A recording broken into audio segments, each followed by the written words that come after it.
Good evening, everyone, and welcome to this evening's school board meeting. We're going to rise for the pledge, and the flag is right over my left shoulder. I pledge allegiance to the flag of the United States of America and to the republic for which it stands, one nation, under God, indivisible, with liberty and justice for all. Fellow board members and community members and faculty and staff, thank you for being here today. Let's see. Let's do our attendance, please. Certainly. President Donnelly? Here. Vice President Griffith? Here. Secretary Hanser? Present. Treasurer Bailey? Absent. Trustee D'Alessandro? Here. Trustee Foster? Here. Trustee Schaefer? Here. Mary, thank you very much. Superintendent Weaver, any changes to the board agenda? None tonight. We have a consent agenda before us, the minutes of March 14th special meeting, minutes of close meeting of that same date, March 2022 bills payable. Would someone like to put the recommendation on the floor? Please, Chad. Move to approve the consent agenda as presented. Is there support? Eric, support. Any discussion? Seeing none, all those in favor say aye. Aye. Opposed? Motion carries. We have three prearranged audience participations. First, the therapy dog update. Pam, would you please come to the podium, please? Thank you. Yes, good evening, everyone. I am here to give you an update tonight on our OCS dog pack. But before I do, we have some special guests who wanted to present Oxford Community Schools with a very generous gift. So I'm going to call to the podium here Stacy Vellante and Brad Butka from State Farm. Good evening. Welcome. Thank you for having us, board and all the members of the school. State Farm is very prominent in your local community, and Stacy is your State Farm grad, Oxford grad. Oxford grad. Yeah. And resident. And resident. I manage the local agents around the area, and when the tragedy happened here at your high school, I had agents upon agents reaching out to me to see what we could do to help. What we ended up doing is we put together a foundation with the company of State Farm to pull together any funds that we could just to donate to help in any way. As we kind of started to talk with the board a little bit more, the therapy dogs was something that we thought was just an amazing thing. I went to Brighton High School, so I know a lot about that program, and I know it's the same company that runs it. And so we are here tonight to present to you a check for $25,000 that is going to take care of, I believe, half of that charge to do that. And we are very, very proud. This is something we put out to all of the State Farm agents in Michigan. So this is not just I mean, it went across the whole state of Michigan, and we're very, very proud of that, and want nothing more than just to say, here you go, we support you, we totally need nothing out of it. We just want to help and be on our way. So Thank you so much. We got some dog paraphernalia with State Farm on it. I said that's not my size. And these are little portable bowls for the puppies. Very generous. you're very welcome. There you go. Thank you very much.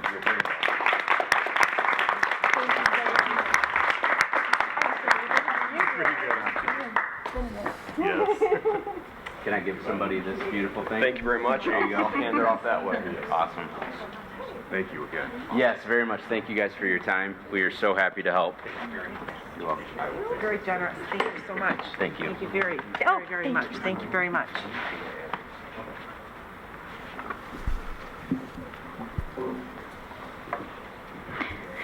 So just a quick update on the dogs then. We do currently have, for the remainder of this school year, rotating volunteer dogs at all of our buildings.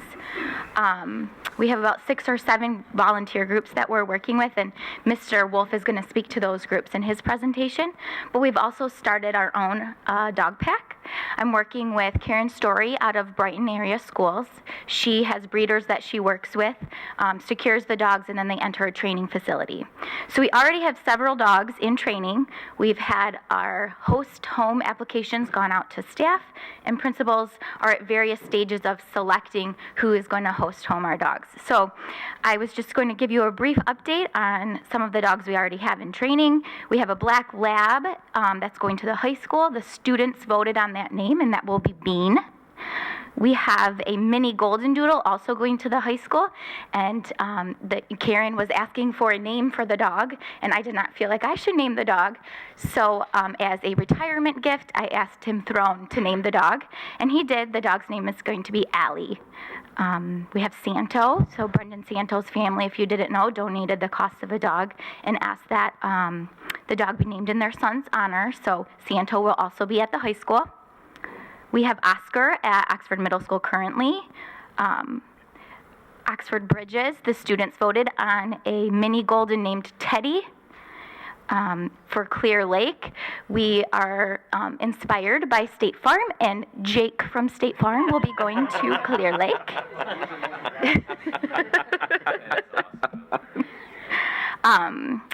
There will be a mini golden at Leonard, who they named Leo from Leonard. And we also had a donation from the Assistance League of Southeastern Michigan for $10,000, and they also asked that a dog be named Allie for their alliance.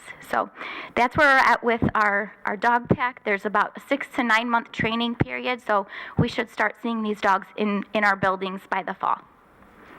That's all I have. Thank you very much. Yep. And to State Farm, thank you very much for that generous donation. Our pleasure.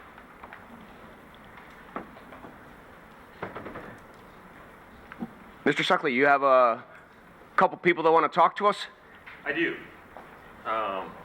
So I'm just going to say quickly before they do their thing is that OSEC, this is our 10th anniversary school year. So we had some t-shirts made. So I'm hoping these are the right sizes. Medium? Yeah.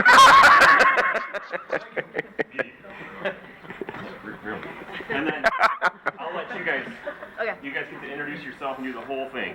Hi, I'm Ashlyn Sparks. I'm one of the leaders of Oxford Gives Back this year. And our cleanup is happening this weekend, the 23rd, 24th. And we're super excited to do it and help everyone out this year. And some of my teammates are going to help just talk about what we're doing and why it helps the community so much. Hold on just a second. Would you repeat the dates again? We were just getting T-shirts and not focused so much. So give us those dates again. That's the important part. 23rd and 24th. Got it. This Saturday and Sunday. Got it. Thank you so much. Hello, my name is Logan Blankenship, and I am on the Oxford Gives Back team as well. These are the team leads. I'm but a member. But we're getting there. But Oxford Gives Back is a very community-oriented group filled with students that help out and support the community. We do house cleanups in the spring, and we help elderly individuals who cannot do it for themselves. And just more details. Hi, I'm Samantha Corcoran. I'm one of the team leads, like they said. So this year we actually have 43 homes signed up, and we did that in a span of 10 weeks, I believe. Yeah. 10 weeks, yep.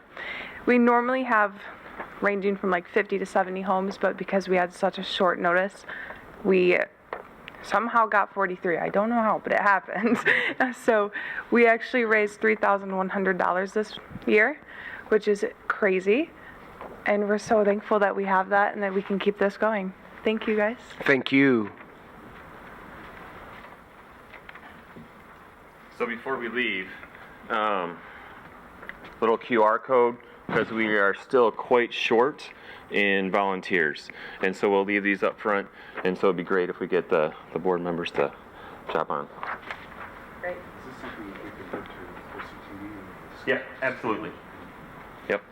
Angela, do you have access to that? Can you email it to us board members We can with the get you. QR code? Because I'd like to be able to share that with some people. Yeah, we can get you a digital copy if you need one, man. Thank you so much, and thanks for the great work. Love this every year. Yeah, go ahead, Dan. Before you leave, real quick, it's been a challenging year, and to see the resolve and the push forward, super proud of you guys. Super, super proud. You are what make this school district what it is. So thank you. Thank you, guys. Thank you.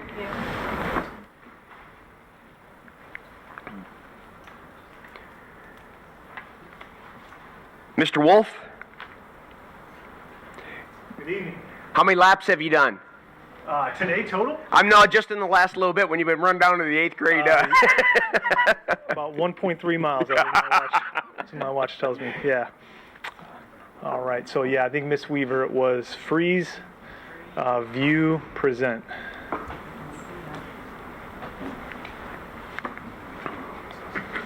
Slideshow, right? Yep. Got it. Okay. All right. Thanks for having me in today. I'm just coming from the 8th grade parent meeting, and so we have a great attendance down in our Performing Arts Center.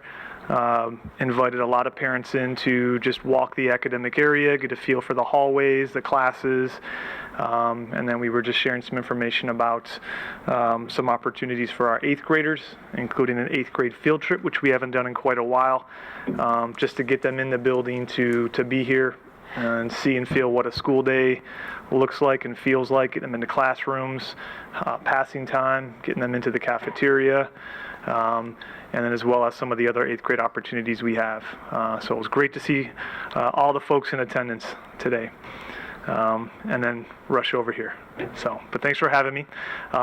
What I wanted to share today was pretty comprehensive and quite lengthy, so I will do my best to be concise and really stick to some of the main things we've done in the district responding to the events of November 30th. And so I will note and preface that this is not every bit of detail, but this does cover the majority of the main areas we've put in place to support our students and to support our staff and our parents.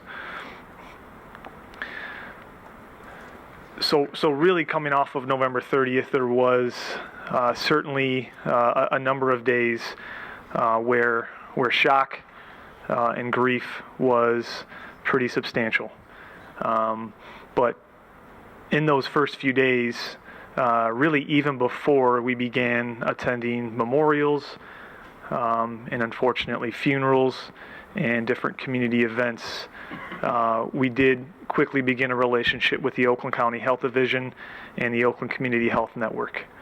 And having folks contact us and speaking with mental health experts to begin discussing how we can support not just our students, but our staff and our entire community through this devastating tragedy was something that was incredibly helpful, because you're stuck in a moment of shock, really. So in those first few heavy days and in that first heavy week, we had quite a bit of professionals and experts who we began speaking with to get some guidance and advice. What is our first step? What are we going to do to support our students? They also helped us coordinate some community resources that we began putting into place, because when a tragedy like this happens, it's not just our students and our staff that experience this. There's a level of secondary trauma, as many of you know on our board, who experience this as well because of their children. And there's no worse pain in the world than to see your child in pain. And we knew right away that this was going to be an enormous amount of effort for not just our students and our staff or the people who were here in our building on that day, but everyone else who was directly connected with and impacted. We also received quite a bit of support in those first few days from Oakland schools, with different mental health experts and different clinicians available, as well as outside groups like Easter Seals, Common Ground, and even honor health. And the first thing that we received in terms of guidance was getting our students and our staff back together. That was a big theme, coming back together to go through and start this grieving process, knowing it was going to be a very long process, but starting that quickly. Having people available on site at Oxford Elementary School, opening up those doors, at Oxford Middle School, bringing our students back in, our parents, and having mental health experts available was really the first step. It's hard to know who to help and how much help is needed until you're able to embrace the people who have been in that. Hug them, cry with them, grieve with them. And those were our first steps. We also began at that point gathering district employees, people who are school social workers, school psychologists, different special ed teachers and staff, people who work with students who can have some great difficulties, to begin contacting those students and families. Because this is a time where people grieve in different ways, and we wanted to make sure we were reaching out to every single family whose student attends Oxford High School so that we can begin those conversations and point them in the right direction to begin receiving some of those community resources that we were gathering at that time. And that was a tremendous amount of effort. We have approximately 1,800 students, and picking up the phone and just starting with that first phone call was something that we leaned into pretty quickly, but that of course took us quite a few weeks to accomplish. We also began quickly coordinating with a ton of support and a ton of help from our community and our businesses within Oxford, an event at the Legacy Center.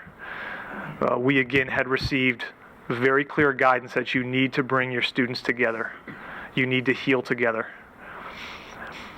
We began bringing in a lot of different mental health experts to be placed at the Legacy Center, as well as having some different activities for students to re-engage with one another and start having conversations that weren't maybe directly involving the tragedy, trying to begin back to some of the relationships we had outside of this intense traumatic event that we had experienced. And that was a marvelous day on December 16th. We had a large turnout from students. We had over 1,000 students show up. We had a ton of support from different businesses, more food that we can possibly eat, different activities and games organized, and we had a lot of students for the first time that we had saw smiling. We had a lot of students that we had seen a lot of joy that they had experienced that day, and that was a great moment for us. But it took a tremendous amount of effort trying to organize and put together. We also received, quite interestingly, support from the Oakland County Sheriff's Office in terms of some of the staff grieving and what the staff was actually working through who had been there on that day and had gone through that experience. Dr. Gardner started working with us really the following day, December 1st, and he had come to the middle school when we gathered our staff back together. He is a former deputy officer who now serves as a clinical psychologist for the Oakland County Sheriff's Office, and he was super important in bringing our staff together in small groups to helping us process and work through what we had experienced. He works with a number of different veterans right now who are experiencing significant PTSD, and his line of work right now is really helping support people who have been through and experienced an incredibly traumatic event. Dr. Gardner had remained with us for quite some time after November 30th and had worked with many different staff groups, individual teachers, and stuck on board for us for several weeks just to help guide us in our planning and help give us some direction at the district level on how we can better support our staff. I would say before we had time to even finish processing what had taken place, we received a lot of communication from other schools all over the country who unfortunately have shared a similar experience. There's about 5 schools that we've really been in most contact with that I've listed up in the presentation, including Columbine High School, And these schools include not just their principals, but also board members, also includes teachers, even some parents we've met and spoke with via Zoom. And to have that ability to connect electronically with them through Zoom has been very, very helpful. Mr. Weaver and myself have stayed most in touch right now with Arapahoe High School in Littleton, Colorado, as their tragic event is strikingly similar to ours by a number of different measures. And so having that guidance from these other schools who have been through this experience, I can't tell you how important that has been. To be able to relate to someone and to have someone who actually understands because they've been through it and they've made it out on the other side is just something that has really kept our head held up high and has given us the confidence that we can continue to heal and work our way through this. Now, they've given us a lot of direction when it comes to different school events, different community events, what resources we may want to tap into, because we got into this profession as educators, not as mental health experts. And although they aren't mental health experts, they have been through start to finish some very, very difficult times. I say we've probably asked no shy of 5,000 questions for these folks grand total when it's all said and done. And they've given us 5,000 best answered questions that they can deliver to us to help us out. We still receive texts from them. How are you doing? How are things going? I got 2 phone calls on Easter, just checking to see how Easter went. They genuinely care how we're doing because they can relate at the deepest level. So it's helped our psyche all the way to our actual planning of support and resources and helping us reach out to our community to get through this. We also quickly connected with Dr. James Henry. Dr. James Henry has been pretty popular amongst our students and parents because he is so knowledgeable, and he's a nationally recognized author and presenter on child trauma. He's a co-chair of the National Child Traumatic Stress Network, and he's on the steering committee as well for the National Child Traumatic Stress Network. He's the co-founder and project director at Western Michigan University's Children Trauma Assessment Center, and this is a man who works from individual students each week to entire group facilities who work with a number of students who have been through traumatic experiences, all the way up to entire schools like Oxford and like Clarkson schools. He's partnered with them for the last few years through a partnership with Oakland schools, all the way up until working with different administrators like Mr. Weaver, myself, Anita Kanja, and most of our cabinet members. So this is someone who knows students on the most intimate level, all the way up to being able to have the big picture planning on how to work through and support our students. If there's any one person who's been most knowledgeable for us, it might have to be Dr. Henry. He's been incredibly helpful. Dr. Henry jumped in pretty quickly and started to run some parent workshops. We did that via Zoom back in December and then also in January. As I mentioned before, it's not just our students or our staff, it's also our parents who are healing through this process with that secondary level of trauma.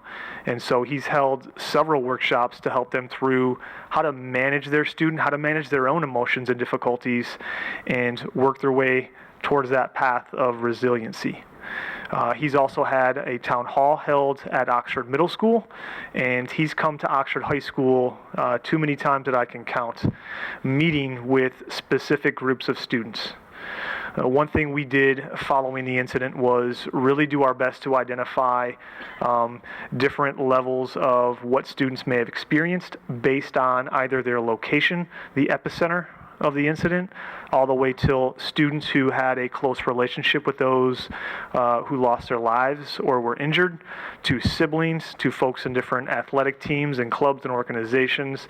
And creating that web of student impact was really important because it allowed Dr. Henry to have some really specific conversations with groups of students to help them through that grieving process.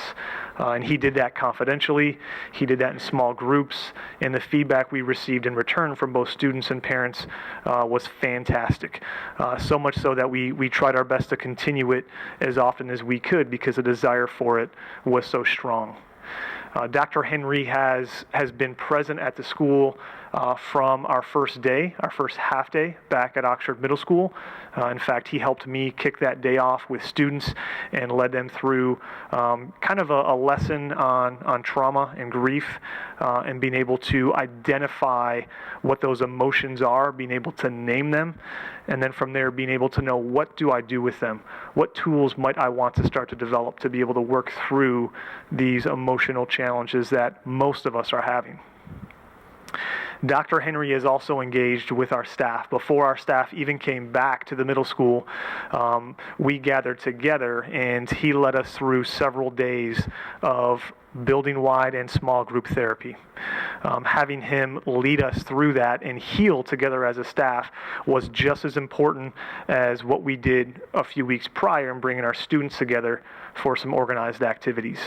I can honestly say if Dr. Henry didn't jump in with us right from the get-go, I'm not sure we would be at the place that we're at right now.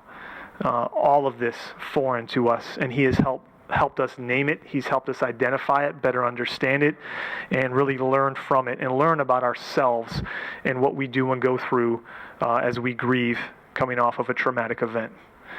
He's continued to work with us. Dr. Henry has collaborated with Oakland Schools and Easter Seals, and for some of the things I'll touch base on here in a few minutes, he's really consulted with our district administration and myself and helped us plan more professional development than what he's even leading, partnering with some of these other mental health experts. So I'd almost say I'm as well connected with Mr. Henry at this point as I've been with Mr. Weaver and trying to, that's saying a lot, and to try to plan our recovery and to get to at least the place we're at right now. Incredibly valuable. Part of our return is obviously addressing safety. And so before I touch base on some of the additional safety measures we put in place, I just wanted to point out some of the existing safety measures that perhaps some folks weren't quite well aware of prior to November 30th. And I won't read through each one of them, but we had a pretty extensive number of safety measures that we had done in the few years leading up to November 30th. Of course, the most notable one, Alice, we adopted that response to threats several years ago. And if we've heard one thing from law enforcement, all the way from our Oxford Police to the Oakland County Sheriff's Office, literally up to the FBI and SWAT, is that our response to this incident, our student response and our staff response, was fantastic, was quick, and it saved lives. Our students knew what to do. We had done drills for several years with several drills each year. And in the last 2 years, those drills have been scenario-based, where we have taken students through various scenarios in different locations of our building, and students had to respond to them based on the information we shared. So one classroom in this part of the building would respond differently with the information we gave in the drill versus another classroom on the different end of the building. And so we saw that unfortunately unfold, and our students and staff did respond exceptionally well. We've had OK to Say in place for a number of years, and we've always promoted that and introduced that to students at the start of the year and then throughout the school year there, reminding them that the best way to keep us safe is students informing us. Students are the eyes and the ears, and so are our staff, and we want to hear from you if you have concerns or if you're noticing, observing, or hearing things. We've also had a number of cameras added every few years to our camera system. I don't know off the top of my head how many cameras we have, but it is a very large number.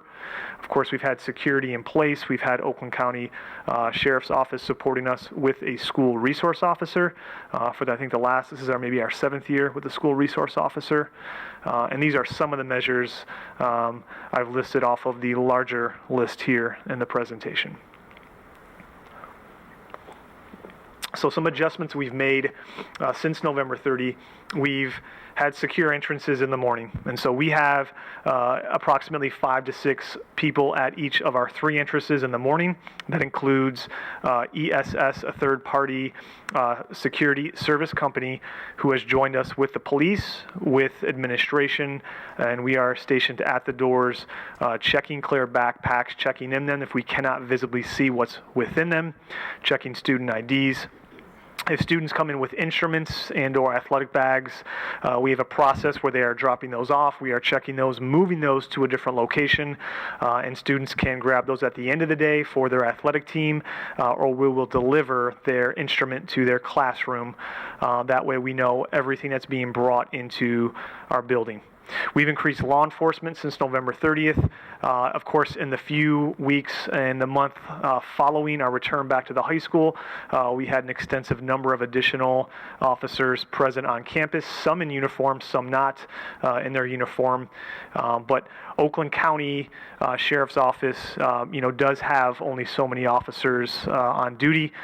They've gone above and beyond to help us out, and so they will send us who's available when they're available most days, which is in addition to our school resource officer.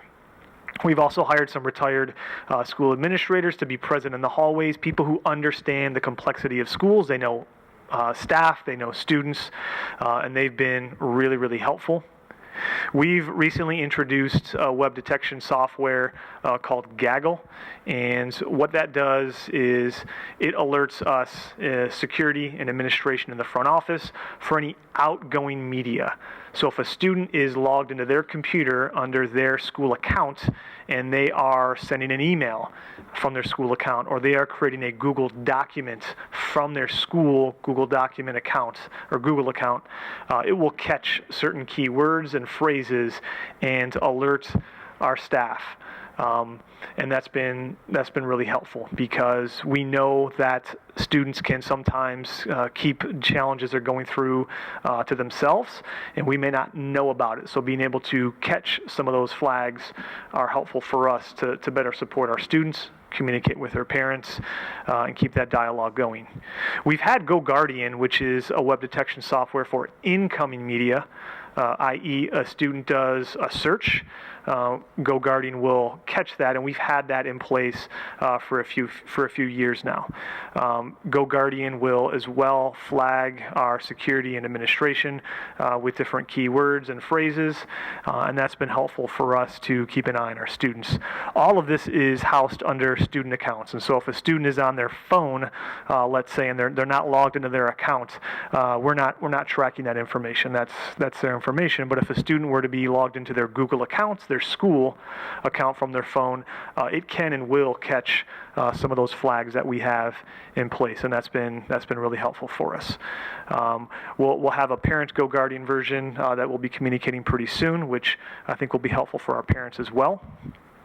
We've also recently put in some silent door alarms for some of our exterior doors. And so if you are a staff member and you're looking to leave the building prior to the end of the day, we have staff swiping their badge to deactivate the silent alarm. That way they can exit. If a student or someone were to exit or to try to prop the door open or to try to let someone in, it will set off a silent alert. It immediately goes to security and administration, so we are alerted. And in most cases so far, it's been a staff member forgot to swipe that badge, and then we go down and heckle them and tease them a little bit. But our students have asked for these safety measures. Our students want to know that we have people stationed at the doors. Our students ask us to check their bag. There is absolutely no resistance. It creates for them a sense of safety and security in the building, and every student has been cooperative and has wanted all of these measures to put in place. We've again communicated even more so on students talking, on students sharing concerns with us. Of course, that can be in the form of okay to say, the anonymous reporting. You can even text it if you're a student. We've had quite a few students coming to their teachers, sharing concerns, coming to the front office, feeling comfortable to share their concerns, and we know that is probably the best tool we can have in place, our students expressing concerns and sharing information with us. So I did not read through every bullet, but I did want to elaborate on some of those. Moving away from some of the student support, from some of the safety measures, is the student support piece. And again, reminding us that we are educators, and the majority of us have not have extensive mental health training and backgrounds or experience. So this has been a big learning curve for us moving forward. And without receiving the support from folks like Easter Seals or the Oakland County Health Network, I'm not sure where we'd be at today. We have completely relied on the experts who've gone above and beyond to jump in and give us assistance. We've had Oakland school staff here really from the moment we stepped back into some of the other buildings like Oxford Middle School, like Oxford Elementary, to bring our students together. And they stayed with us at the middle school when we opened up for our first in-person half school days. And of course, they've stayed with us when we came back to the high school in January to finish out the first semester. We've reduced some of those Oakland school staff, who the majority are also mental health educators. They're former school psychologists, they're directors, they're coaches, but they've had that background. We've reduced those folks a little bit over time based on some of the student survey and the feedback that we've received, and I'll circle back to that here in a few minutes. We also got a lot of input from students on how they could reach out and get support in a way that felt comfortable to them. I'll elaborate on that in a moment. But students have the ability to hit a quick form. These QR codes are in classrooms, they're in the hallways, and within a few seconds, a student can fill this out if they confidentially want to get some support from a clinician to speak with. And that goes via text to those folks who then can go to the classroom and confidentially escort that student to our counseling department, to a safe space or a quiet room or a counseling office to have a conversation with them. And students have liked the confidentiality piece, the quickness and timeliness of knowing I can send something and I have that assurance that someone's on the way to come. We've relied on that quite a bit. We've, of course, seen those requests lessen as time has gone on, which is a good thing, but we still want to communicate that out for students so that they're not forgetting that it is still there and still available. If there's one piece to hit in this entire presentation, it's the therapy dogs. They've been the most helpful, I think, as we've listened to students on what makes them feel good, what makes them feel safe, what helps reduce their anxiety, any stress, any fear, and they've been outstanding. We've really relied on these organizations that I have listed to come here voluntarily, and there's been no shortage of them. They put us first in some of the service that they provide free of charge to Oxford, but of course, over the course of every few months, we've had a little bit less and less come because they do have obligations they've committed to for other districts and other businesses. Mid-Michigan Therapy Dogs, USA Therapy Dogs, even Clarkson Schools has sent some of their folks over with their therapy dogs. So much so that we've been convinced to bring at the high school 3 therapy dogs who will be owned by an Oxford High School staff member. I know the middle school will have 2 therapy dogs assigned to 2 of their staff members, and we've been able to do that based on the help we've received from Brighton area schools who've helped organize and kick off some of the planning with 4 Paws training therapy dog group.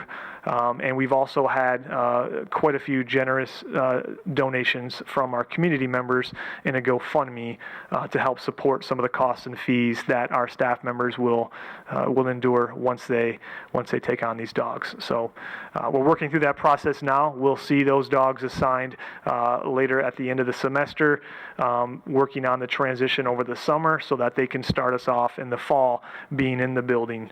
And those dogs won't be just in the classroom of that teacher or staff member. Part of that responsibility is being able to organize that dog or dogs being in different locations throughout the building. We will still gladly receive more dogs from different therapy groups. Pam Beal at Central Office has been really helpful in organizing those groups and the dogs that are coming in. I can't talk it about enough. The dogs have done, I think, far better than I've done here, trying to get us back up off the ground and moving forward.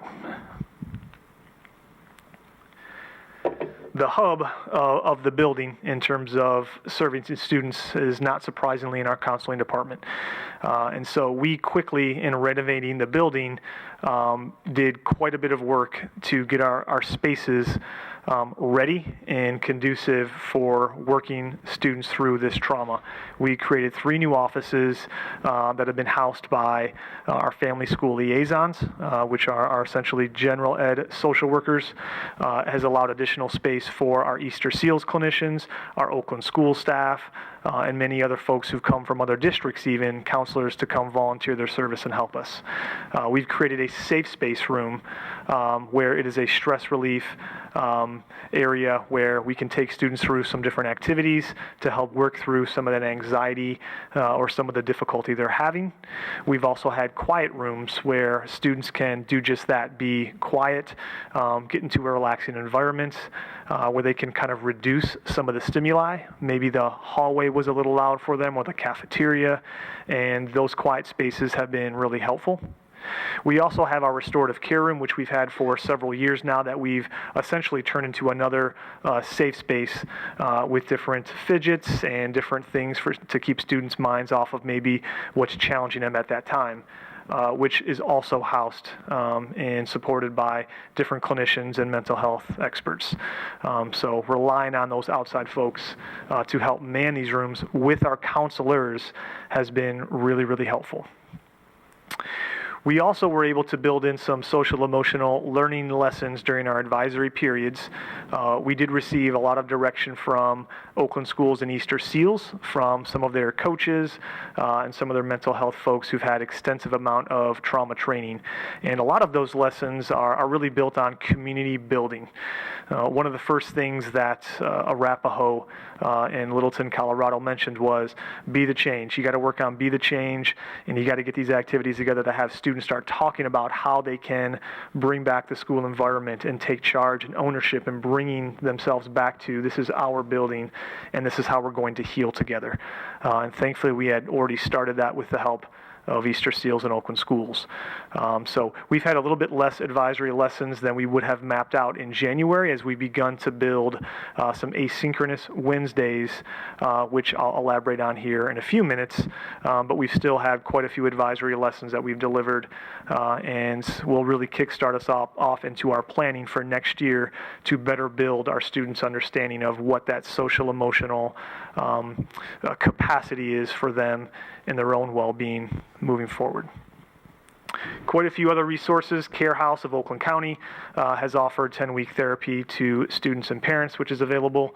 And we also have an extensive list on our district website that I want to encourage parents and our students to visit to access all the different supports and resources. If I read through that, I'd be here for another, what do I have here today, Ken, 1 hour? I'd be here for another hour.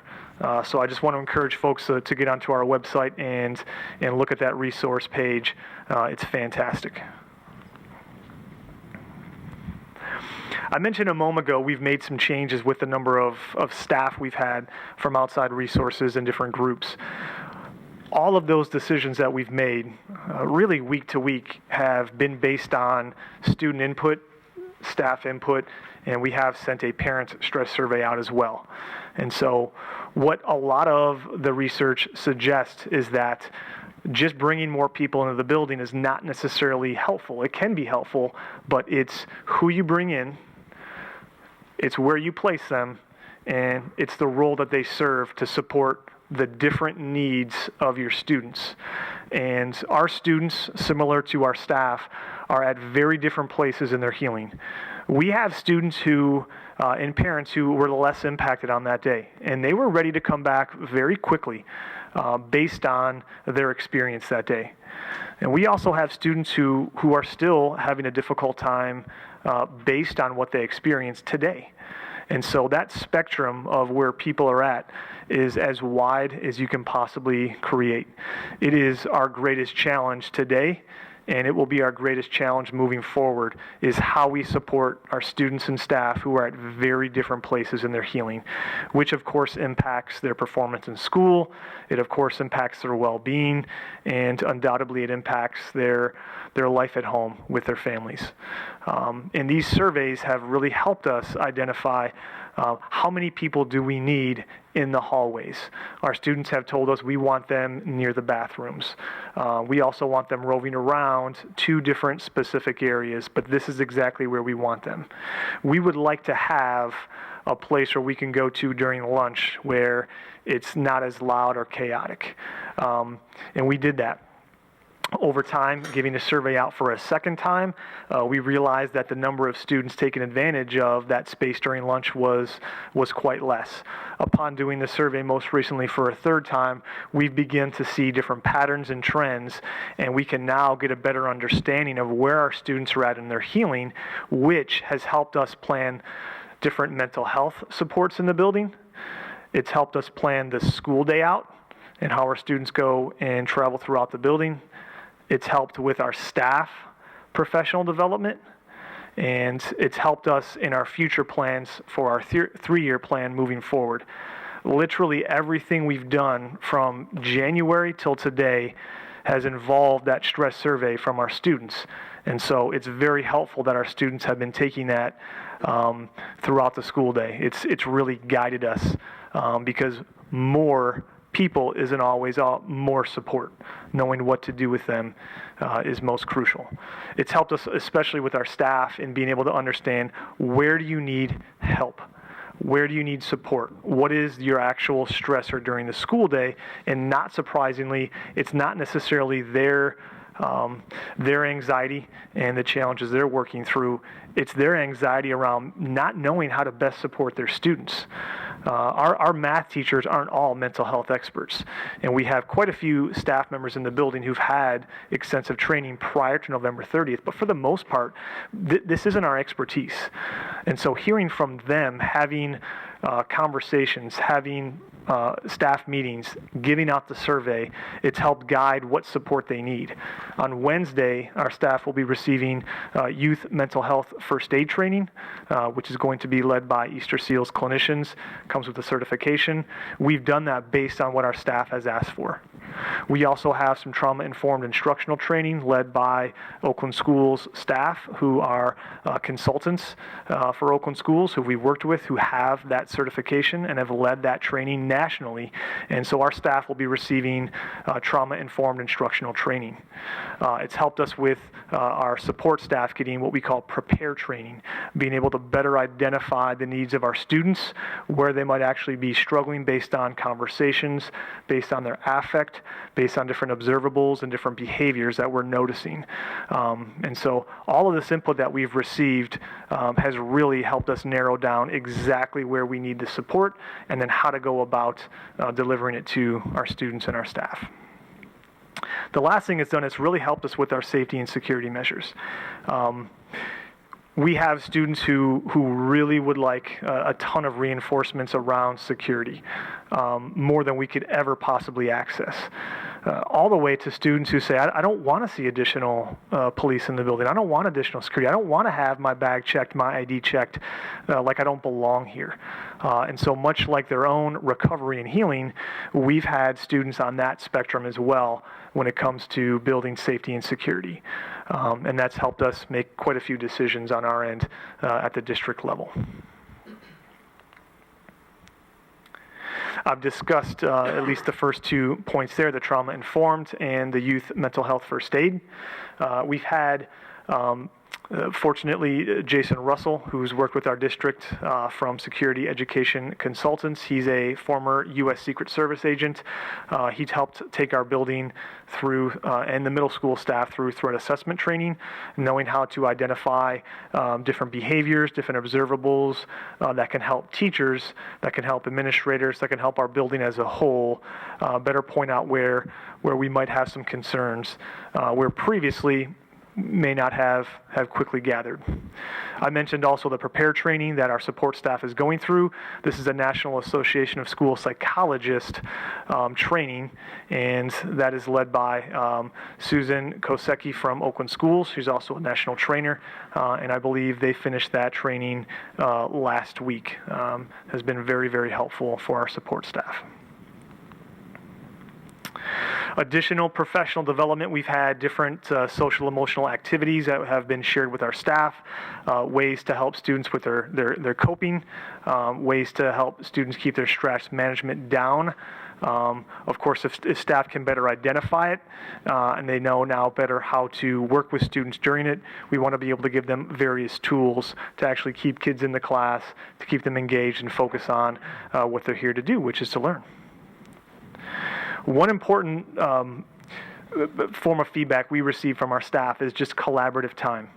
Part of going to the asynchronous Wednesdays was twofold. The first was the exhaustion and the burnout from our students and from our staff. Being here and supporting students emotionally is taxing. Supporting one another as a staff is just emotionally taxing. And so our staff was beginning to hit a wall pretty quickly in January. And it didn't take a psychologist to be able to observe that. You could see it from a mile away. And our students were mirroring some of that same behavior. Now, at the same time, we had quite a few weeks where it wasn't actually a full 5-day week. And so we were scratching our heads wondering, well, it's not a full week, but they're still tired. So having a day off doesn't necessarily leave folks refreshed, because perhaps they're going home and they're still going through that trauma and that grief. And so what we decided to do was to give our students some mental break, give them a day in the middle of the week on Wednesdays to do some of the coursework they've been assigned, so they don't feel as if they're drowning on what they're doing.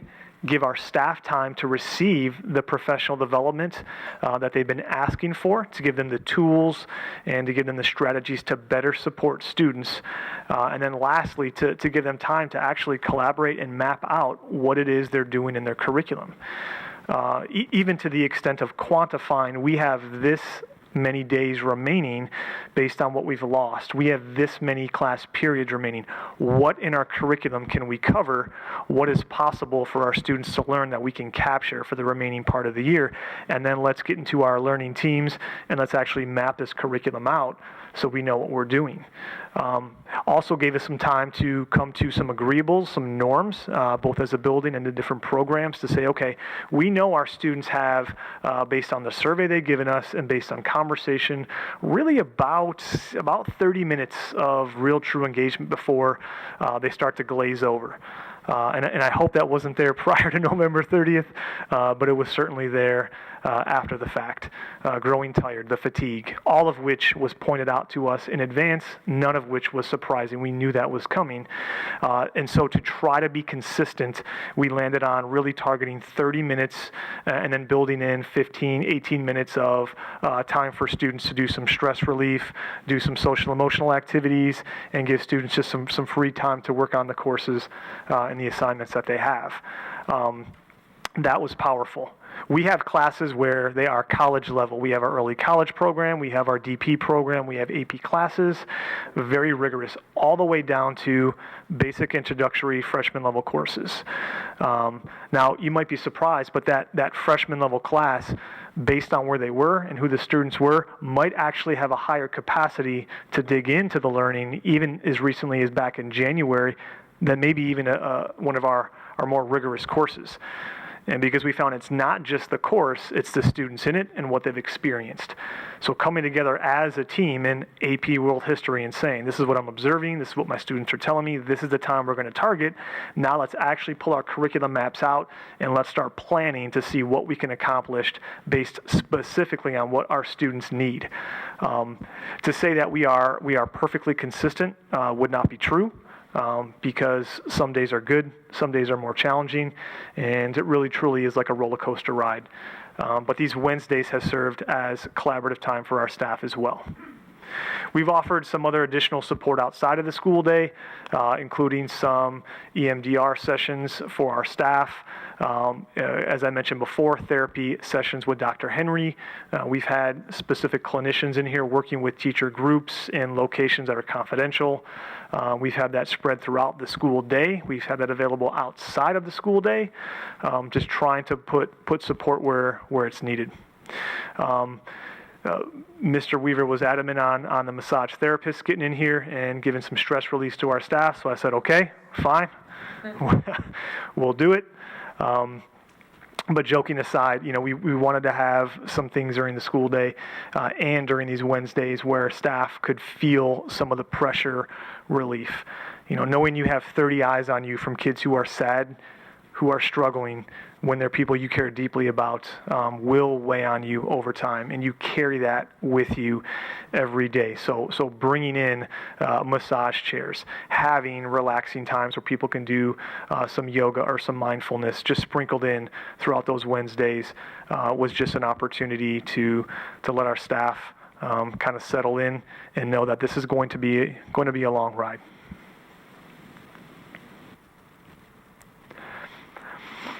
Outside of the student surveys, we began meeting with students as early as January when we came back to the middle school. And we were be able to refer back to that web of students, those lists of students that had different levels of impact based on November 30th, to begin identifying what groups of students would probably need some support from really the national expert that we've had the luxury of having, Dr. Henry, with us. And so he started meeting with students who were most impacted, as well as having some Easter Seals clinicians join him. That grew really into meeting with additional groups of students. Somewhat I began to join in on and have conversations so I can be able to listen and hear and understand what needs students have. That also grew even further to myself meeting with different groups throughout the building of different clubs, different classes, different organizations. This club might be more impacted than you would imagine because 2 years ago this student was in that club and they knew that student who passed away very closely. This athletic team who was with Hannah over the course of those first few months significantly impacted. We wanted to get with those athletes and give them a chance to be able to heal together, give feedback, and to share with us what it is they needed to improve. And so this went from a small level to 2 or 3 students all the way up until groups of 12, 16 students, all the way to classrooms of our leadership, our mentorship, even connecting with students who are in NHS or our Link crew. And that was probably even more meaningful than the quantitative data of the stress survey. That helped us make some tangible changes. Listening to students really helped them understand that we care, we want to know. And although you have needs that are very much on all ends of the spectrum, we do want to hear from you. We do want to know from you how we can help you better. We've most recently had some organized forums that Mr. Weaver has led. We've had some student forums here for the last 2 weeks here at the high school where students have signed up. And during the school day, we've invited them in to have additional conversations that are projected at moving forward. Moving forward, what changes do you want to see? Moving forward, what supports do you want to see in place? What's going well? What do you want to see us continue with? What's not going well? What changes do you want us to consider? Building a plan out from where we are to now, 2-3 years, is going to take a lot of input. It's not just going to take teachers. It's also going to take input from our parents, from our staff members, to be able to better serve everyone in our community.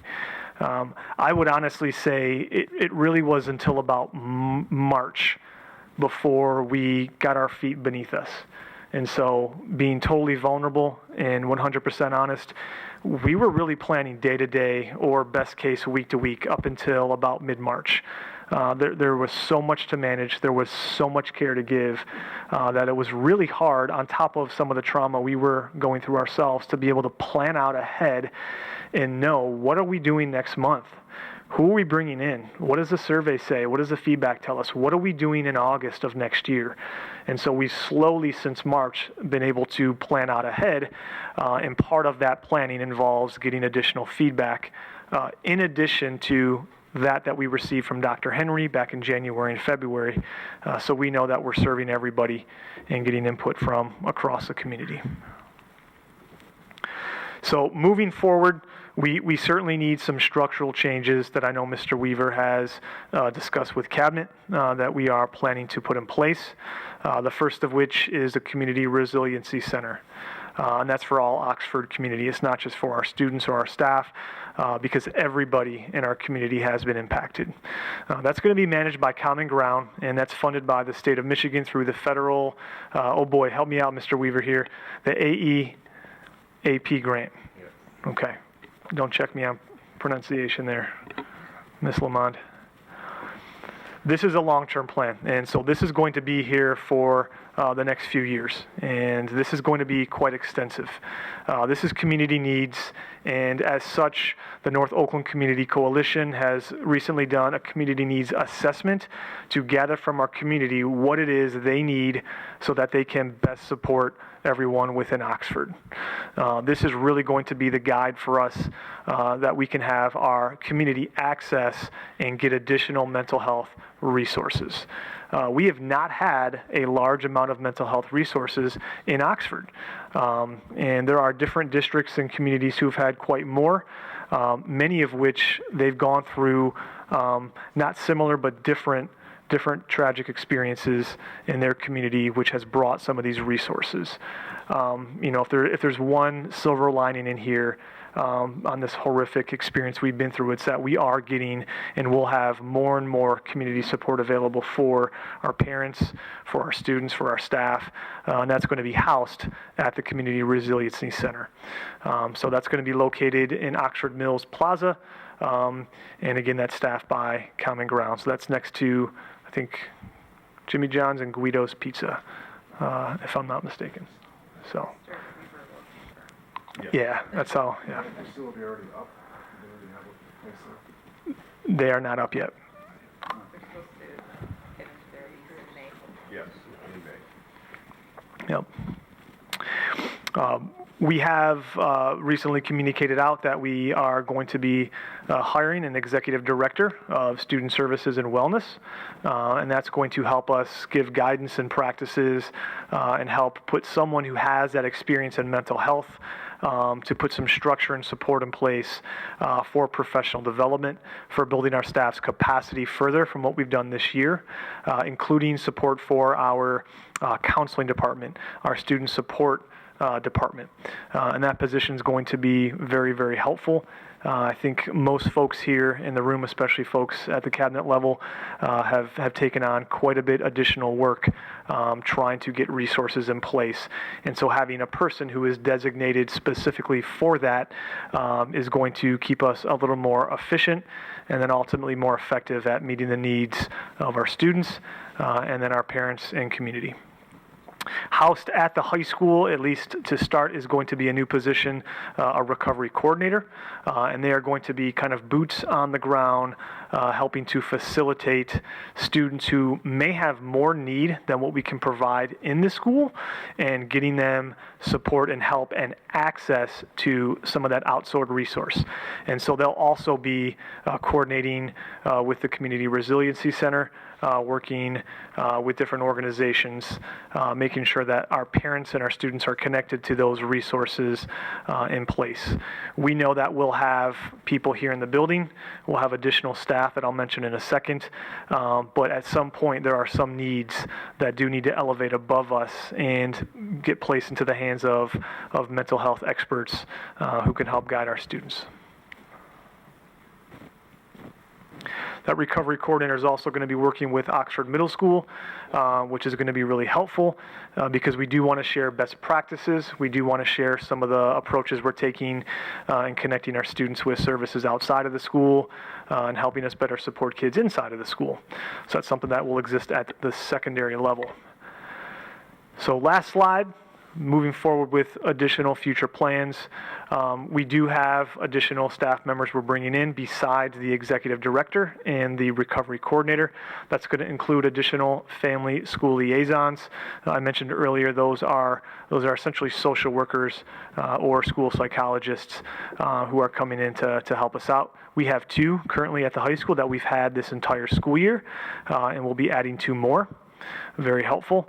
We are adding 2 additional counselors so that we can lower our caseload of students per counselor and provide more one-on-one and better connected support to our students during the school day. This year we did add a social worker after November 30. The number of students who received social work was already close to being at a place where we needed to hire another social worker, and so we didn't hesitate to do so after November 30th. And the district is also looking at additional psychologists to put some supports in place beyond our counselors and beyond our teachers. We'll continue with those community partnerships that I've mentioned quite a bit here this evening. We're going to work on strengthening our advisory lessons that we do plan on keeping place next year. Those advisory lessons are more front-loaded at the start of the school year for our EDP work. That's Educational Development Plan, and those help guide our students through what it is they want to do with themselves for their post-secondary careers, what courses, what programs, what pathways they want to take at the high school, and what their interests are to help guide them through that. We will still do that, but we are going to be shifting a lot of our energy more into social-emotional lessons and just strengthen our students' understanding of their own emotions and how to manage and work through those. A lot of that is built into the PBIS model. Oxford Middle School is already doing a fantastic job at PBIS. It's positive behavior interventions and supports, and that helps guide a lot of the advisory lessons that they do, but it's essentially practicing on promoting and encouraging positive behaviors rather than correcting students on things maybe they're not doing well. We will continue with our calm and quiet spaces that we put in place here at the high school. We may need to shift around where certain locations are, but we know that's been helpful for students. We've seen those numbers lessen over time, which is a good sign, but we know there's still a need there. And we know that because we still see students there, and we know that because we're referring to the student surveys we've continued to provide and have analyzed. We'll be introducing Goguardian parents out pretty soon to our parents to be able to access and better monitor their students' school accounts from home. And we're also going to continue with further professional development for our staff because we know that the capacity of our staff right now is just the beginning of what we have to provide them in order for them to better support our students. So thank you for letting me deliver some of the work our district has done here in the last few months to get us to where we are and to hopefully help us plan on where we're going. Mr. Wolf, thank you for the thorough presentation on where we've been and where we are. Any board members have Just a couple of questions. Dan? Thanks, Steve. Thanks, Tom.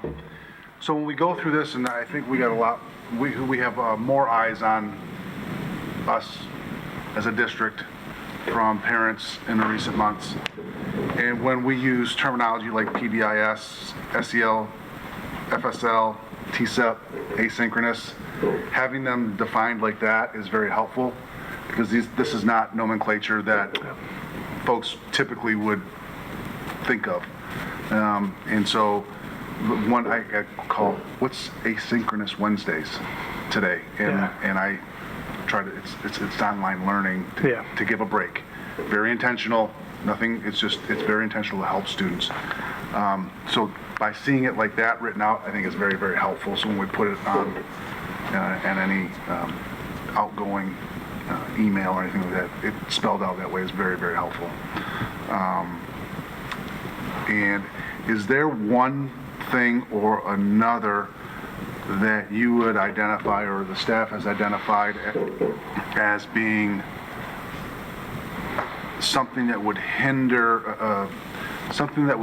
a student from saying, I need this? I mean, because sometimes you're hearing, this is what I'm looking for in a school's not providing that. Is there a step that we just are not seeing? Because you can't see everything. It's impossible with everything that's been happening. Yeah. Is there something that we can say, that's it, or we're still trying to identify that? My response is very non-scientific because it's adults staying very closely connected to students, and there's no playbook to that. It's adults caring for students.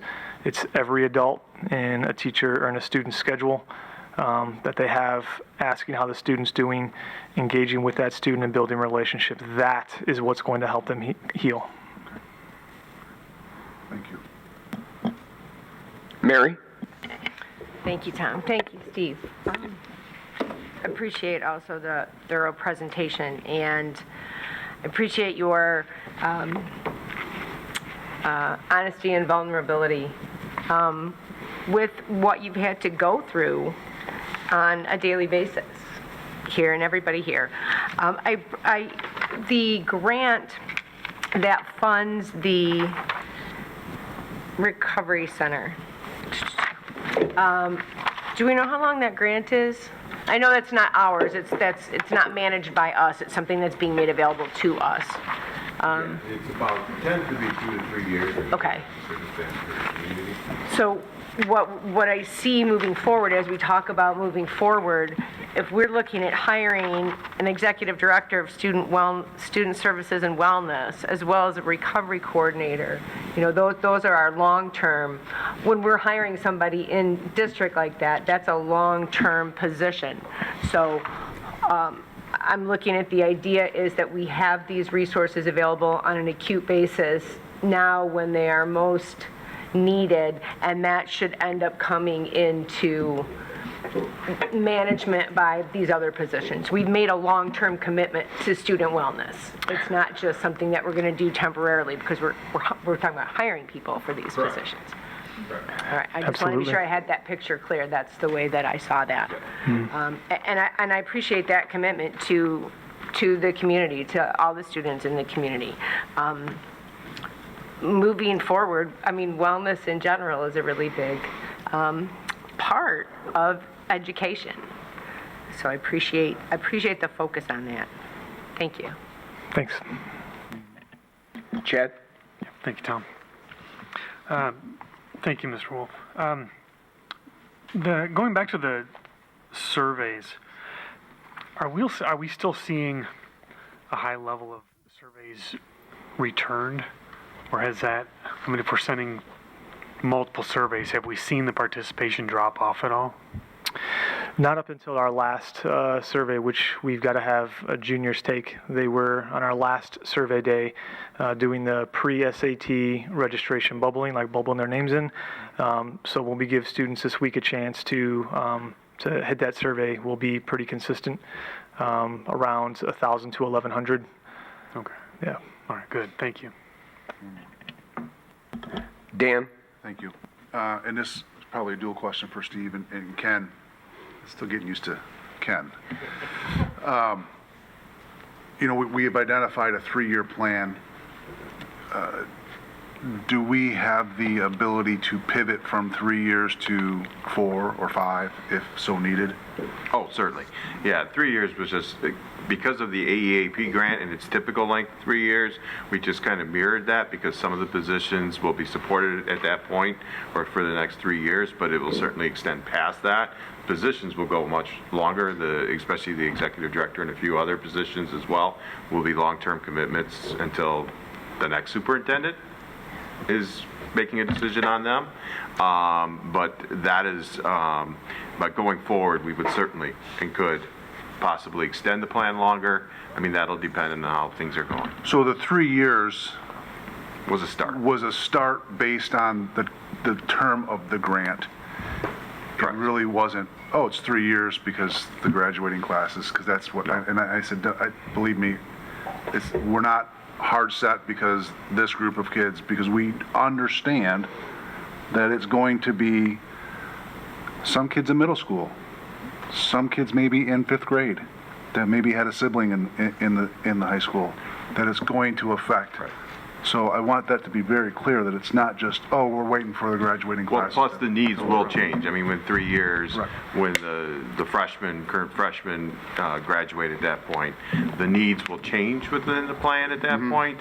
And so that's why we set that length as well, too, to be transparent. Thanks. Appreciate that. Heather? I just wanted to thank you too for your thoroughness. I think as a district and as an administration and as a board, we've taken a lot of hits about what we haven't done and what we aren't doing, and especially recently. And this is on top of the fact that we're educating these kids, which is our primary goal. This is all in addition to, and feeding them, and all of the things that are just in our normal education program for these kids. So, I want you to know that we understand the amount of work that this has taken for you, and also the personal involvement that you had with the tragedy itself, and other staff members who have collaborated on this. So I hope a lot of parents are watching. Parents that criticize us, that hold their public forums, criticize us, come here and criticize us, write our letters, and think of all the things that we aren't doing. This is what we are doing. So, Very well stated. Thank you, Heather. Anyone else? Steve again? Thank you very much. Okay, thank you. All right, everyone, we're on item 5, Board of Education Matters, and we're about to go into closed session, I think. Let's get a motion on the floor and see how the vote goes. Someone will put that motion on the floor. Eric? I'll do it.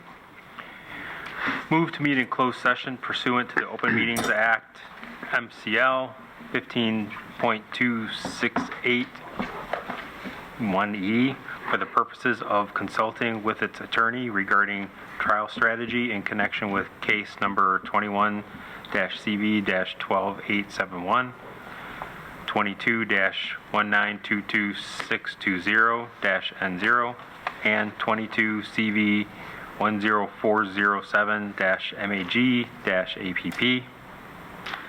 Thank you. Is there support? Dan, support? Discussion? Mary, roll call vote, please. Ms. Schaefer? Yes. Mr. D'Alessandro? Yes. Mr. Foster? Yes. Ms. Hanser, yes. Mr. Bailey, absent. Mr. Griffith? Yes. Mr. Donnelly? Yes. All right, it is 7:47, and we're going to go into closed session. You guys can take a break, go to the lunchroom. We're going to go to the LGI room, I think right down here, and we will be back as soon as we're done with our closed session. All right, and we're out of closed session, back into open session. We have a number of quick motions that have to be done. They're all about, we do these every year, annually, making sure that we have bank accounts, signatures, and all those kinds of things taken care of. Would someone like to start to put the first motion? Chad? Move that all general fund and debt retirement checks for the 2022 calendar year be listed and approved by the board. They will be signed by using the signature plate engraved with the names Kenneth B. Weaver and Corey Bailey as presented. Is there support? Support. Support. Eric? Discussion? Seeing none, all those in favor say aye. Aye. Opposed? Motion carries. Next motion? Someone? Eric? Move all payroll, internal accounting, and school lunch checks be signed for the 2022 calendar year by using the plate engraved with the names Kenneth B. Weaver and Corey Bailey. Thank you very much. Support? Mary, support? Discussion? Yes. Oh, I just wanted to bring up, so these are changes because we had to change the signers, right? Right. Yes. Okay. Yes. So this is, okay, thank you. Any other comments? All in favor say aye. Aye. Aye. Opposed? Motion carries. Next. Heather. Move to authorize Sam Barna to transfer funds between depository accounts and transact wire transfers for investment purposes for the 2021-2022 school year with the approval of Ken Weaver as presented. Thank you very much. Support? Dan, support? Discussion? Seeing none, all those in favor say aye. Aye. Aye. Opposed? Motion carries. Next one. Mary? Move to appoint Ken Weaver and Sam Barna to represent the Board of Education in all property matters, and also authorize them to sign board-approved purchase, sale, and lease agreements on the board's behalf for the 2021-2022 school year as presented. Thank you, Mary. Support? Chad, support? Discussion? Seeing none, all those in favor say aye. Aye. Aye. Opposed? Motion carries. One more short one. Heather? Move to approve the revised 2021-2022 Board of Education meeting scheduled as presented. Is there support?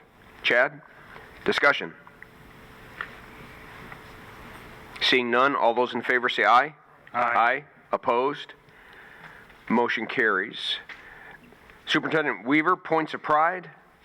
Yeah, so I was asked to collect some things going on around the district. Thank you.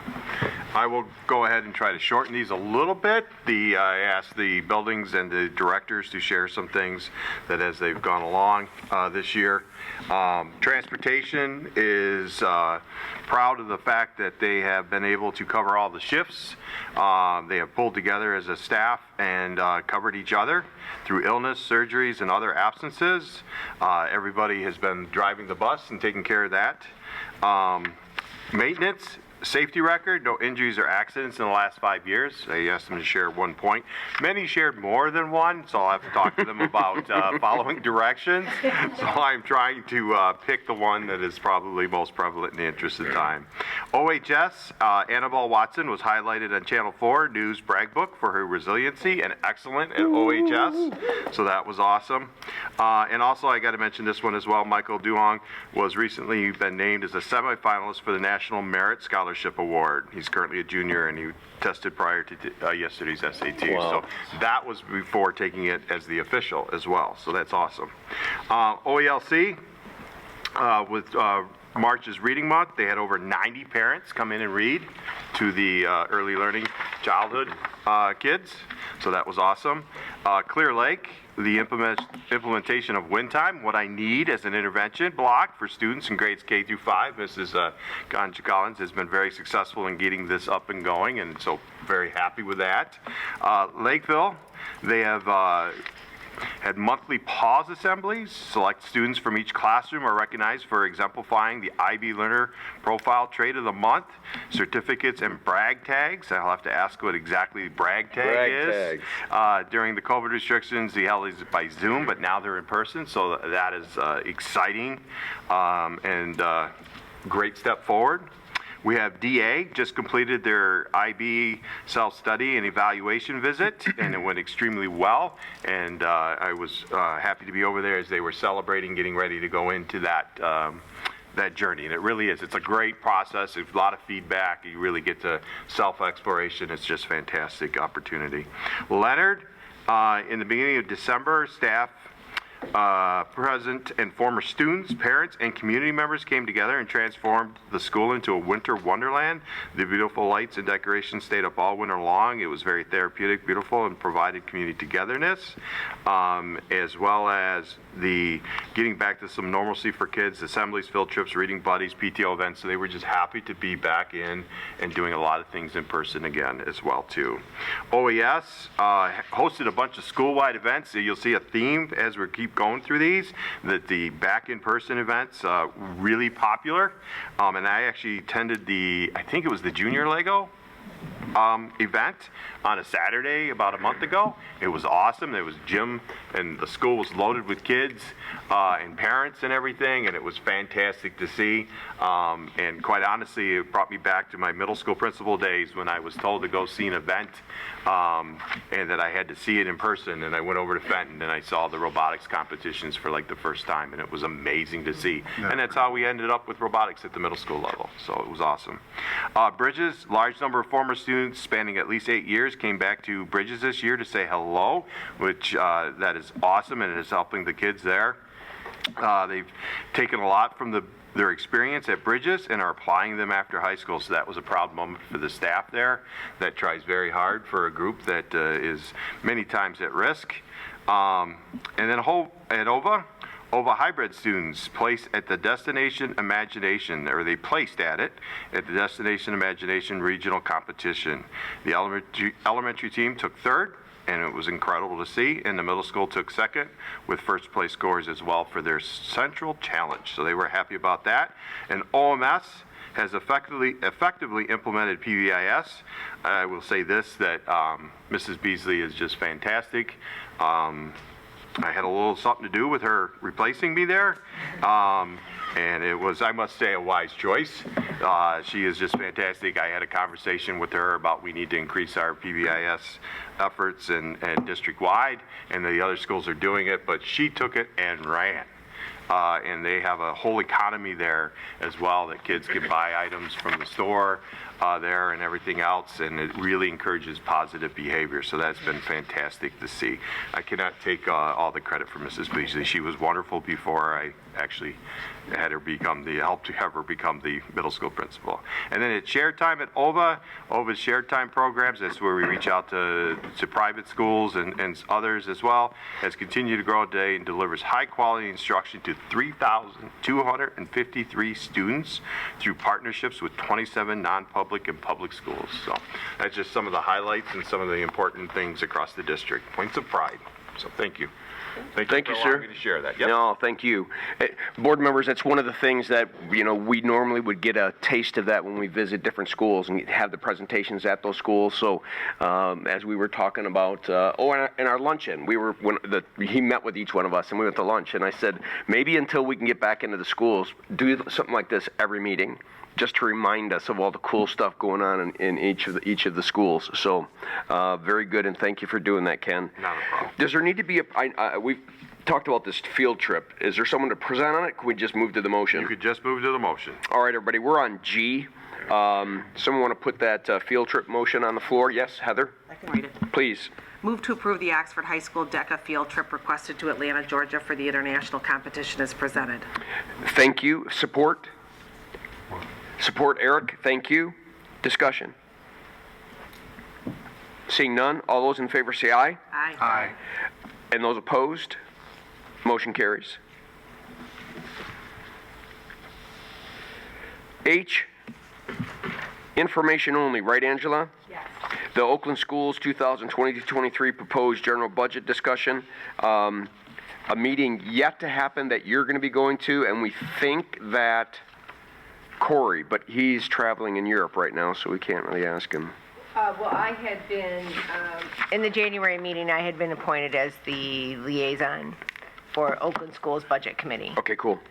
So I will be participating in that meeting and bring back the information. All right, thank you, Mary. Well, I don't know if I'll be participating in, I'll be present at. All right, thank you. So if any, and everybody received this information in their email already from Oakland Schools, so take some time and review it. If you have any questions you want me to ask, I would be happy to do so. Just go ahead and give me a call or send me an email. When you mentioned Corey traveling through Europe, I can just see a backpack and lederhosen. No, that's not an image I can get out now. Yeah, sometimes you got to keep that stuff to yourself, Dan. Well, you know. All right, we're on I. Oakland Community Health Network Proclamation. We have a motion that slides into. Someone want to put that on the... Yes, please, Eric. Move to approve the Oakland Community Health Network Proclamation for May as Mental Health Month as presented. Thank you very much. Is there support? Dan, support? Discussion. Is this part of the, what was presented earlier? And that's And we also got it in our mail. in our mail? Yes, was but this is presented- separate, this is another. So this isn't tied together? It's No, just no, no, An this is- independent? Right. Okay. Yep. Any other discussion? All those in favor say aye. Aye. Aye. Opposed? Motion carries.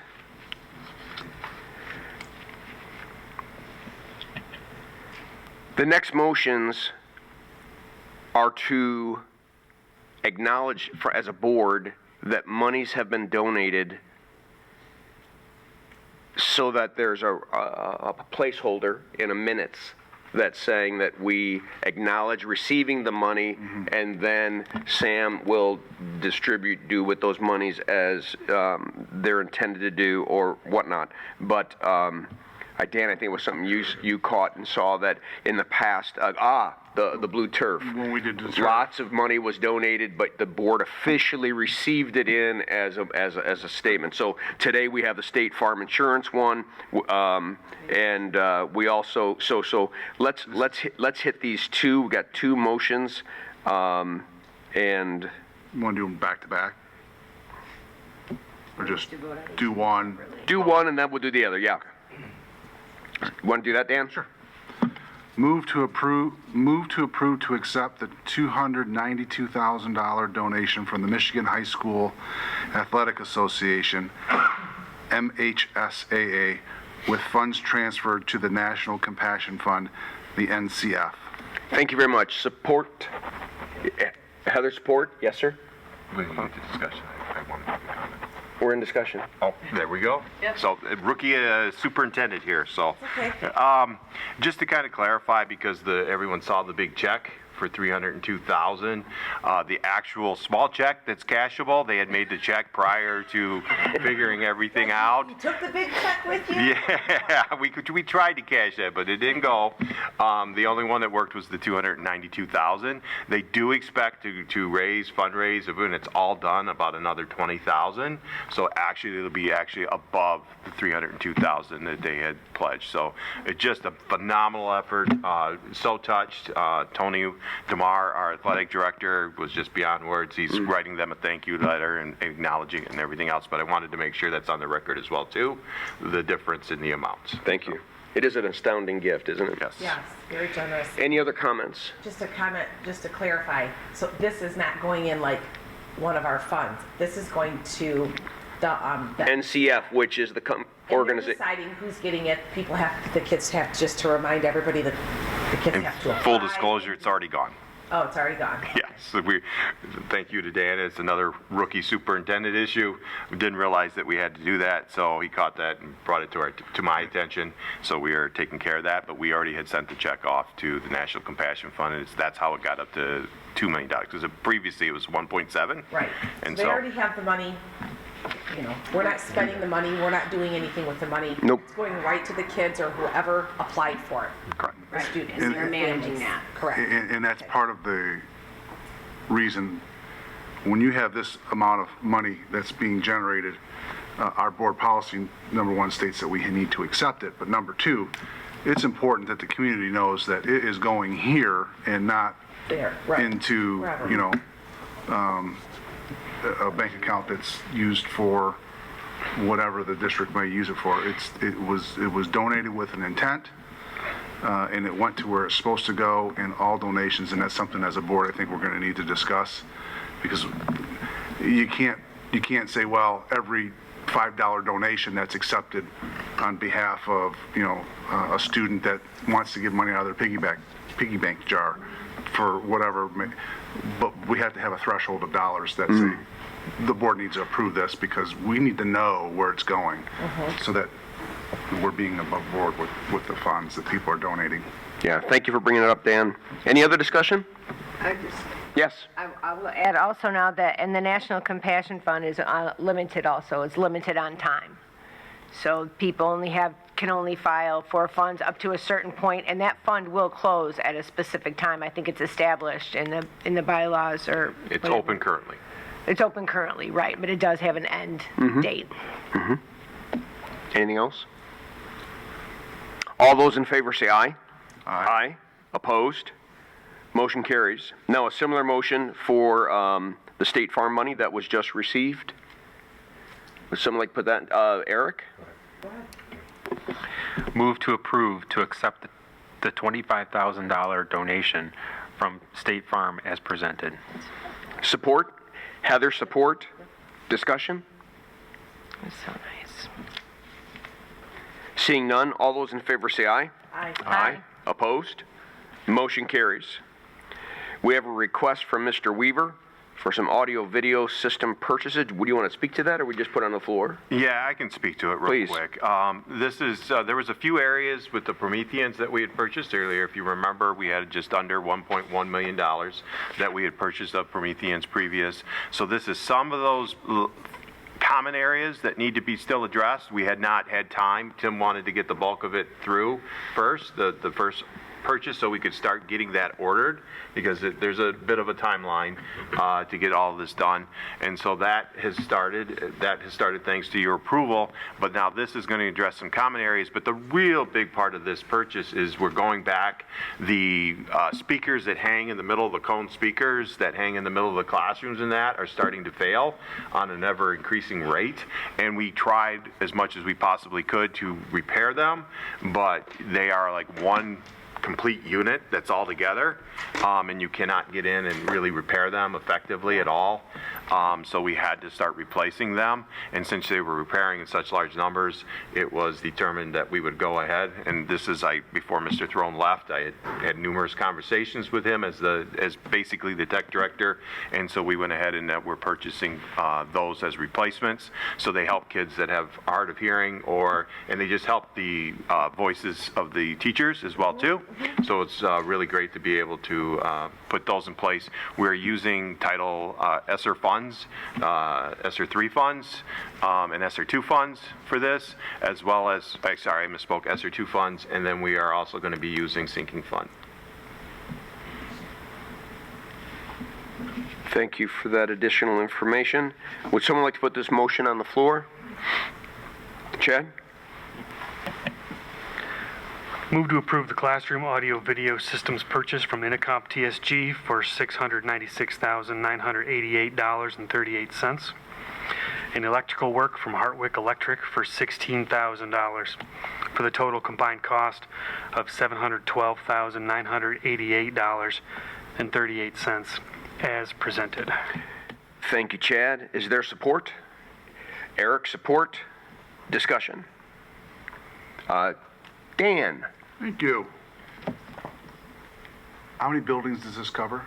All buildings in the district, even OELC and OVA. Okay. Just wanted to make sure that we're spreading it out and we're not jumping from building to building to building. And then, so this should blanket the whole district. And should take care of the needs for the next 10 years or so, yeah. Very good. Yeah, thank you. That's the hope. Any other comments or questions? Seeing none, all those in favor say aye. Aye. Aye. Opposed? Motion carries. Mr. Barna, I don't see anything under your name. Nothing for this evening. Whew. Mr. Pass, you have some exciting news for us? Yes, we do have some great news this evening. As the board's aware, we've been bargaining successor contracts with all of our bargaining groups. We are holding our second meeting with our support personnel this Thursday. Been in contact with our ASME group, our Transportation and Food Service. They have new representatives through the ASME group, and so we've been going back and forth to try and get coordinated, waiting for them to reach out to get started on that process. But we did bring to you final contracts with the Oxford Education Association this evening, as well as the Oxford Administrators Association. Those have both been ratified by each of those groups, and proud to announce that the teachers group ratified their contract at 94%. So I think that was a real good testament to the contract that we brought forward with that group, and we've heard a lot of great feedback. So there are two motions this evening for the board to approve both the OEA and the OAA bargaining agreements that will extend for 3 more years through 2025. David, thank you. Great job. Who would like to put the first motion on? Mary? Move to approve the 2022 through 2025 master agreement between Oxford Community Schools and the Oxford Education Association, OEA, as presented. Thank you. Is there support? Heather, support? Discussion. Mary? Mr. Pass, could you share a couple of highlights? Sure. There are a lot. I'll try and get boiled down to some of the details. Previously, we had a 25-step schedule in the master agreement for our teachers. We wanted to create a more competitive salary schedule, and so we reduced that 25-step schedule to 20 steps. Bolstered the starting salary on all those so that we'll be a lot more competitive on the new teacher market. And so we'll be shifting everybody over to that new salary schedule, and then the salary schedule is moving 2% increase for the next 3 years.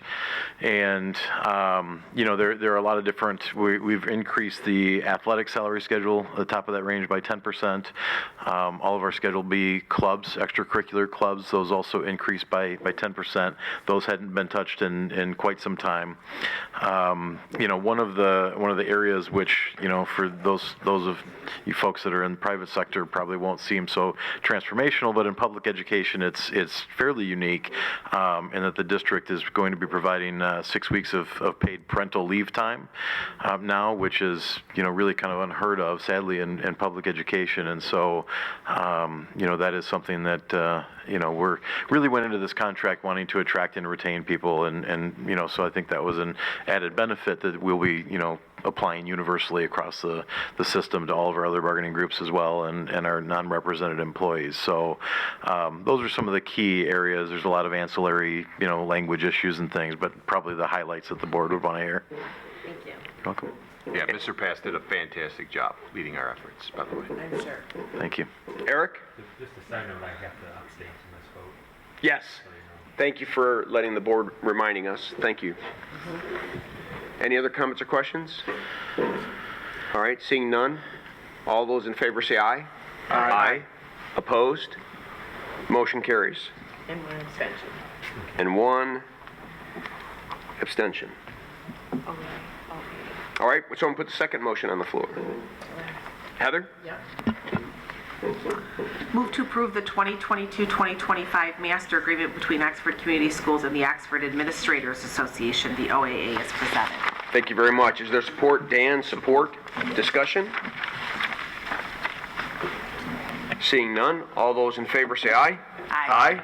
Opposed? Motion carries. Thank you very much, sir, for your hard work. Thank you. Thank you, Dave. We love our teachers. And Jill Lamont's going to be coming up for a safety update. Just for anybody that's out here in the audience that wants to speak at unscheduled audience participation, it is going to be next. So if you haven't filled out one of these cards and would like to talk to us, they are Over there. By the water. by the water. And then you can bring those to Angela, and Angela will get those to me. Yes, Jill. Hello. Good evening. I do not have a whole PowerPoint for you tonight. Mr. Wolf did most of my work for me in presenting that. So I do want to mention to you that some of the safety solutions that he's mentioned, we are also looking at specific products, and I've been sort of deeply entrenched in creating profiles for individual products that we've either demoed or are in the process of demoing or have been researching with other school districts, for example. And so those will be brought forth before our safety committee in the weeks to come, probably sometime in late May or right around the time school gets out. We're going to meet with that safety committee and look at them. We're trying to figure out what combination of solutions we want to put together. And I do want to highlight, Mr. Wolf mentioned it earlier tonight, but we are going to invite a few parents to be involved in the safety committee. So that semi-annual safety committee used to include parents, and I think over the years and then through COVID, slowly the parent involvement sort of fell away. We are going to intentionally seek out some parents. I've had a lot of parents reach out to me who have a security or a safety background of some sort. We'd like them to apply, and that application will be going out probably early next week would be my guess, to see if they might be involved in that safety committee. So I don't have anything else specific to speak with you about tonight, but I am here if anyone has any questions. Anyone have a comment or a question for Jill? Jill, thank you. Thank you. All right, we are going to move to unscheduled audience participation. We do have one card. Is there anyone else that's wanting to get a card in? All right. Marcy, please go to the podium so that you're mic'd when you speak.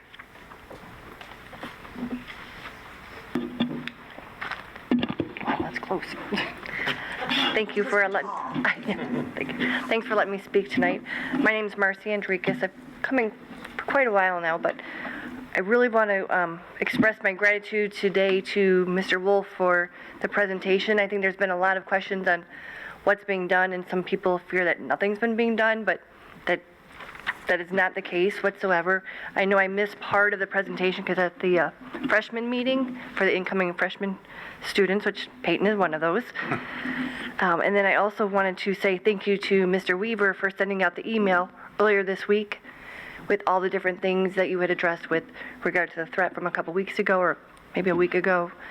That was very helpful and valuable to, I know, a lot of parents. So we hope that you will continue to do those for us. And then the other reason I was coming here tonight, and I've had a whole speech, but I'll make it pretty short. We've talked about CRT and J. Marks coming to speak with the board and implement some training within the school. And I was told that it's really not anything CRT related, it's more the diversity, equity, inclusion. So I want to make sure that we are not going down a path that we've seen some other schools. Rochester Community Schools, for one of them. Novi has had some really terrible teacher trainings that they're being forced to do and policies they're being forced to implement. So want to know, what are we doing to stop a radical agenda coming to our schools? If we can talk about that at some point, I would like information on what exactly we are bringing to the schools here. Another question that I have for you is CNN has been playing in our advisory classes. I know I spoke to Mr. Weaver probably about a year or two ago, and you had mentioned it's not in the curriculum, it doesn't belong in those classes, and it would be stopped. It was stopped in Peyton's class immediately after you made a phone call. It's back, and it didn't stop in the other classes, and it's also now being played in history class. I don't know why we would have a CNN or even a Fox, or why don't we play both? I don't think we need biased news media being just played during advisory class when we're supposed to be talking about emotional and social things that the kids are wanting to deal with at this point.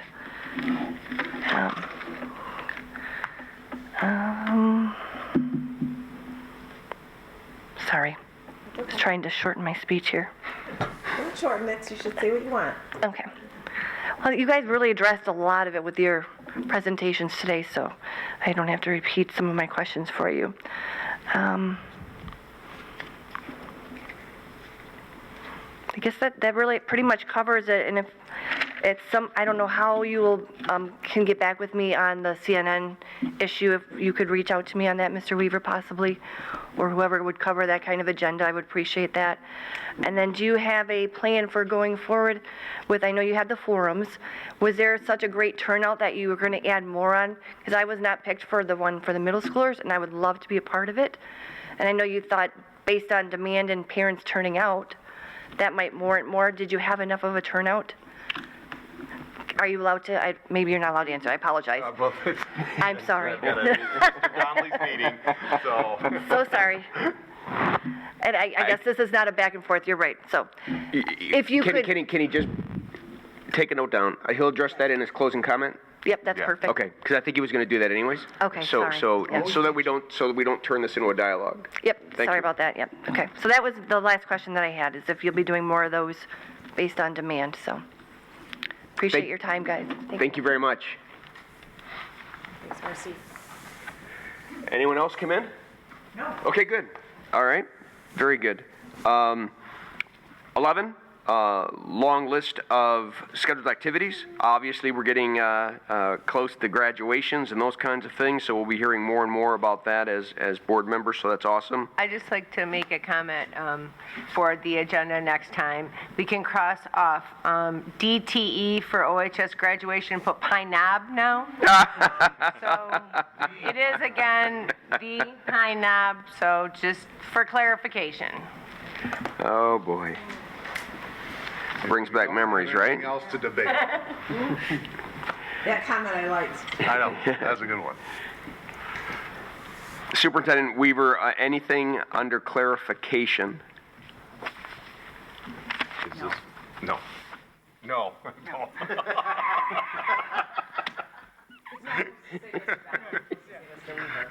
What's that? Okay. I said Superintendent Weaver, and they both were there. Well, we know who's running this district. That is a team. Yes. All right. Just so you know, there is no relationship there. Yeah, They're not related. Just a coincidence. All right. With nothing no clarifications. Final board comments. Board members? Well, he can do. I know that. And I know Yes, go ahead, Dan. I know my fellow board members just love it when I do this, but I think it needs to be said here a couple real quick. I can't tell you how impressed I am with the first of all the very generous donation from State Farm, and in Steve's presentation. But I think the highlight for me this evening was our students sticking to their goal of giving back. We focus on all the things that we're struggling with, challenges in life, and not just in a school district, but in life in general. Because it's a tough road right now for a lot of people. But when you see kids that just look at it and say, you know what, this is what we've always done in Oxford. We've always given back. And to continue to do that is just, it's outstanding. And I mentioned this to Tom, and it was brought up just a minute ago. CRT,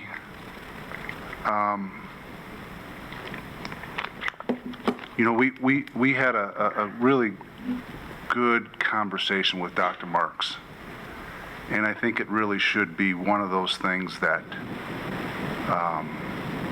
people just open up their eyes to people that aren't like them. And the common denominator in this whole world is not what you look like or who you have a relationship with. It's we're human beings. And if we can't start treating each other like human beings and stop putting things on this side or that side of an argument, we're in big trouble. Real big trouble, if that's our major focus. If our major focus is what are we doing about something that really, quite frankly, is being generated out of DC, we got enough issues to take care of in our own communities than worry about what the heck they're doing. Treat people as you want to be treated, and that's it. If anybody wants to come and talk to me about it, they can. I have no problem expanding upon it.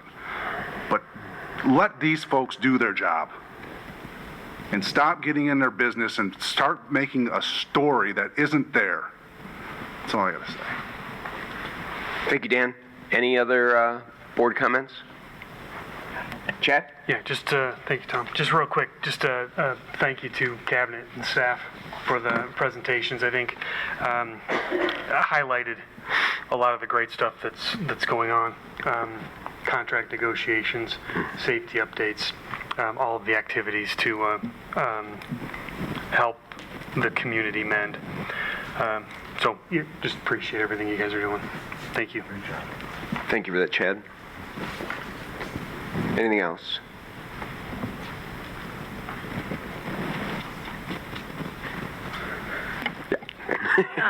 Mary? I'll spend a minute. I appreciated all the time that Mr. Wolf put into his presentation on top of leading his staff and leading the students in going through all of those things.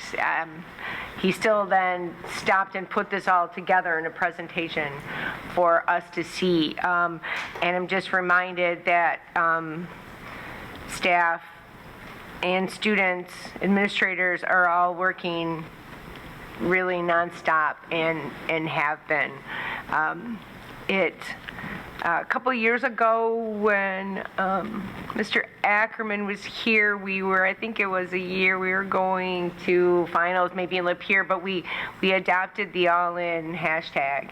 And that I really felt that with the presentation, in what we're doing, what we're doing in this building and what administration is doing with the buildings, we are all in, and we are all here for each other, to Dan's point, about treating each other well. And I appreciated all that update and all the time that everybody is putting in to making a really great future here, and we're still all in. So, I do want to take a shout out also to the OSEC folks. I was talking with them before we came in. My daughter was in the OSEC program, and she had some struggles, and she had some trouble getting through some things, and darn if Miss Merritt wasn't always there to just be a great support. And I told her out there that I know it's not just my daughter, and this was before I was on the board, because I know it's not just her. I know it's every single one of those students, just like at Bridges, just like in this building, just like in all of our buildings. So I really appreciate that. Thanks, that's what I got. Thanks, Mary. Anyone else? Superintendent Weaver, usually after we do ours, we give the superintendent a chance to see if he has any final comments. I've got a couple tonight. Okay. Just really quick. One is just like to thank Mr. Wolf. He is since day one. I mean, even before the November 30th, he's put in a ton of time and effort and just been amazing. And since that day, he jokes that he and I share his office, that he's putting my name plaque next to his. And I'm sure not very many people would be appreciative of that, but he has been awesome to work with. And he has just been fantastic, and he has put countless hours. He was here on Friday. Both he and I were working in the district, and not to tout our horns, but just to verify that he was here as well too. And he was working on Good Friday, trying to make sure that things were in best shape for the students here. He cares that deeply. He's an amazing man and has done just a phenomenal job. As far as the plan, though, and we both know it, I mean, it's by far from perfect, and that's why we're doing the forums, is trying to get input and so forth. Quite honestly, they have not been as well attended as I would have liked. I would have liked to have turned actually people away. Mrs. Weaver was actually whispering in my ear when she came over that she will make sure that you get the invite. We still have one more middle school forum, and you will make sure that you're on there and taken care of. So that part is taken care of. I also want to remind the board, public comments, we are changing the minutes. So starting this meeting, it will contain the people that addressed us as well as the topic, those two items only, going forward. And also, just so you know too as well, changes from the regular scheduled meeting that is posted will be communicated as well on the website, as well as an email will go out to make sure our community knows about them and is well informed. So just two changes that we wanted to make. I would like to thank Mrs. Weaver and Mrs. Stubalinski. They are amazing to work with, just phenomenal beings, and just awesome, and just couldn't say enough about them. So thank you. Very good, thank you. Anything under other? Superintendent Weaver, do you have anything? Nothing else. Seeing nothing. It is 9:48, and this meeting is adjourned. It's a great day to be a Wildcat. Thank you.